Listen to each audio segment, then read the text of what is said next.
There's a rule, one rule, and everyone who's been given this job knows it before they start. You don't look behind you. Not when you hear footsteps, not when the air shifts, not when something whispers your name. You just keep walking. This is the story of what happens when you do. It starts with an envelope, no name on it, just slid under your door at 3:14 in the morning. You weren't asleep. You never really sleep anymore. Inside, there's a single index card. Black ink, neat handwriting, corner of 5th and Meridian, blue dumpster. Take the bag, walk north, don't stop. At the bottom, one more line, don't look behind you. You tell yourself it's nothing, a prank, some kind of dare. But underneath the card, there's a $100 bill, crisp, like it was just printed. You go. It's November, cold enough that your breath clouds in front of you. The city is quiet in that specific way it gets at 4 a.m. Not peaceful, just empty. You find the dumpster. The bag is there, small, black nylon, zippered shut. You don't open it. That wasn't the instruction. You walk north, 6 blocks, 7, 8. Somewhere around the 9th block, you hear it. Footsteps. Not beside you, not ahead of you, behind you. Your hands go cold.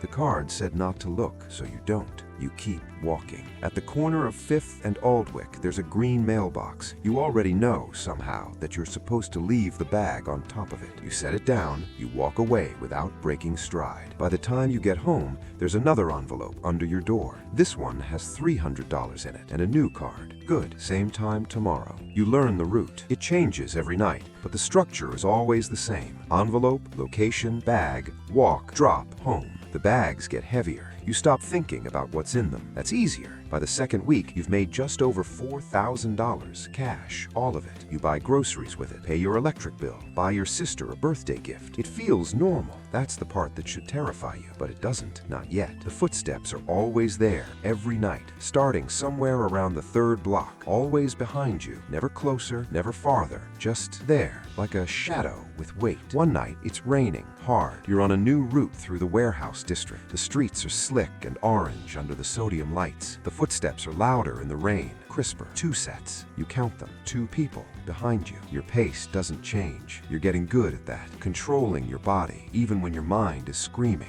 You drop the bag at a storm drain cover with a chalk X on it. You walk home. There's no envelope that night, just a phone, cheap, prepaid. 1 contact saved. The name just says dispatch. At 6 a.m., dispatch texts you. You have a gift. Most people look. You didn't. That means something. You stare at that message for a long time. Then you type back. What does it mean? The reply comes in 4 seconds. It means you get to move up. They give you a jacket now. Dark gray, unremarkable, but heavy in a specific way on the left side. You don't check the pocket. You understand the rule by now. Don't investigate what you're carrying, don't ask what it's for, don't deviate from the route, and don't look behind you. The money doubles. You're making $1,000 a night. The routes get longer, more complex. They take you through neighborhoods you didn't know existed, industrial blocks, parking structures, hospital back roads at 2 a.m. One night, the route takes you through a park, and someone falls into step behind you. Not the usual footsteps, not measured and distant. These are close, 15 feet maybe, less. You hear breathing. You hear the scuff of sneakers on concrete. You feel the displacement in the air as someone moves through it just behind you. Your entire nervous system is a live wire, but your legs keep moving, steady, measured, north. At the end of the park, there's a bench. You were told to leave the jacket, the whole jacket, on the bench. You take it off. You fold it. You set it down. You walk away.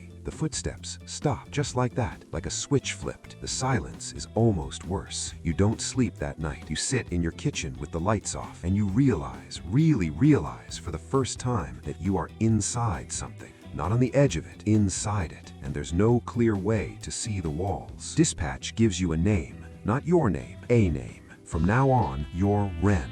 You don't question it. Ren does the routes. Ren carries the bags. Ren follows the rules. You're just the body Ren lives in. That's how you cope. They add a new instruction now. After every drop, you sit somewhere nearby, a bus stop, a stoop, a parked car if one's unlocked, and you wait exactly 9 minutes. If someone approaches you, you say 3 words. The corner holds. That's it. Once a week, someone approaches. A man in a delivery uniform, a woman walking a dog, a teenager in a school hoodie. They don't look like anything. That's the point. You say the words, they nod, they walk away. You never know what it means. On a Tuesday in January, A man sits next to you at the bus stop. He's older, 50s, calm in the way that people are calm when they've already decided something. He doesn't ask for the words. He just says quietly, "You're good at this." You say nothing. Most people, by level 4, they've looked just once, just a glance. Can't help it. You stare forward. You haven't looked once, have you? Your jaw is tight. No. He stands up. That's why you're still here. He walks away. You sit there for the remaining 4 minutes. The wind is cold. The street is empty. And somehow, that conversation is the most frightening thing that's happened to you yet. They give you a room, not a house, a room.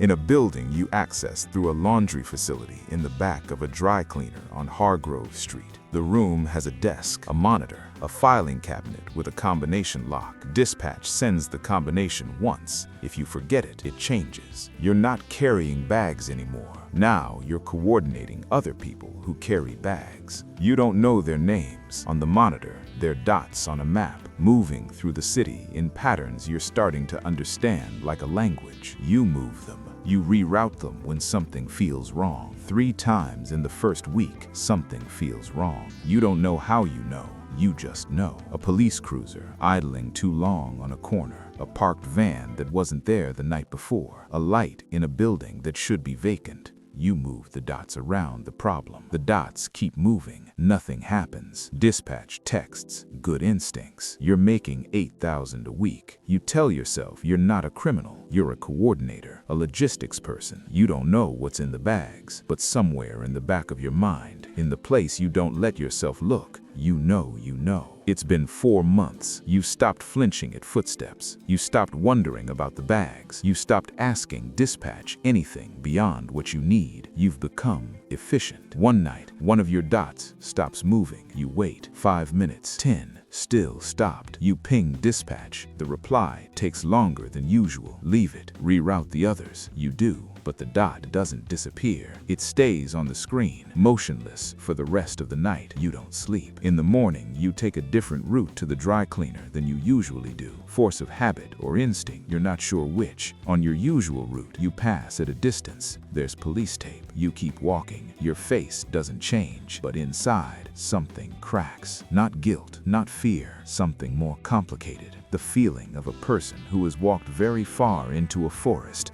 and only just looked up and realized they cannot see the tree line anymore. That night in the room, you opened the filing cabinet for the first time, using a code you'd written on the inside of your wrist and washed off 10 times. Inside, there are folders, thin, organized. Each one has a name at the top, people who came before you. Each folder ends the same way, either a date with a small red circle or a date with a small black circle. You figure out quickly what the colors mean. Red, they left. Black, they didn't. Your folder is in there too. It's still open, no circle yet. You close the cabinet. You sit down. The monitor glows in front of you. The dots move, and for the first time, you understand that you are also a dot. Dispatch calls you.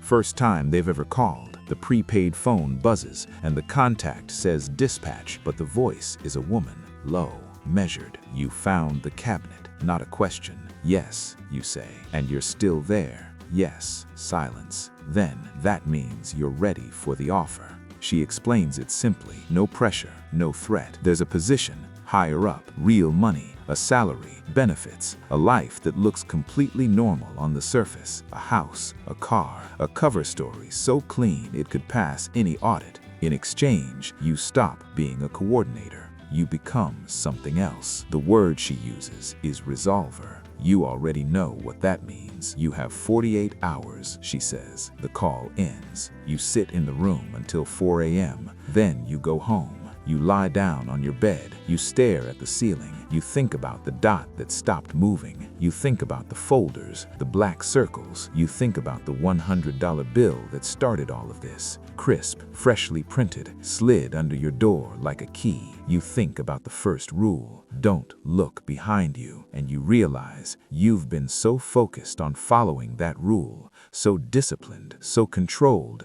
that you never asked why. Why does it matter what's behind you? What is behind you? It's a Tuesday. You're on a route you've run 100 times. Familiar blocks, familiar timing. But tonight, your dot, the one in your own mind, the one tracking yourself, feels wrong. The footsteps start on block 3, like always, but tonight there are more of them. Not 2, not 3, more. And they're closer, half a block maybe. Your heart rate climbs. You focus forward. Don't look, don't look, don't look. But the rule, you realize, isn't protecting you. The rule is protecting them. The rule keeps you blind. The rule is how it all works. So on block 9, 50 feet from the drop, you stop, you turn around. There are 4 of them. You recognize one. It's the man from the bus stop, the one who told you that you were good at this. He's not calm anymore. He looks almost sorry. Behind him, further back in the shadows, you can see the shape of a van. Black, unmarked, engine running. Nobody speaks. The city breathes. And you understand in this moment the full geometry of what you've been part of.